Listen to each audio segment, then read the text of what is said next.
Hello guys welcome to comrade YouTube channel it's me Sushant Shrestha. आज चाहिँ हामी कोरल ड्र इन्स्टल गर्दाखेरि स्मल स्क्रिन आउँछ, त्यसलाई फिक्स गर्नेछौँ। जस्तै स्मल स्क्रिन भनेको चाहिँ कुनै पनि सेटअप रन गर्दाखेरि हामीले यहाँनिर यस्तो सानो स्क्रिन आयो। अब यसमा नेक्स्ट गर्ने पनि छैन, एग्री यो तलपट्टि बटनहरू हुन्छ त्यो थिच्ने पनि छैन। यो कसरी फिक्स गर्ने भने यसलाई पहिला क्लोज गरिदिउँ।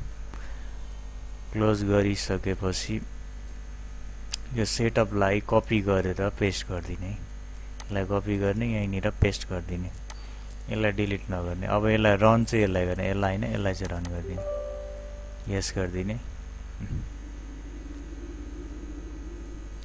यति गरेर आई एग्री गरिदिने अनि सेभ गरेर अब इन्स्टल गर्दा भयो। तपाईँले यसरी इन्स्टल गर्दा भइहाल्छ। लाई क्विट गर्ने। हस् त, थ्याङ्क यू।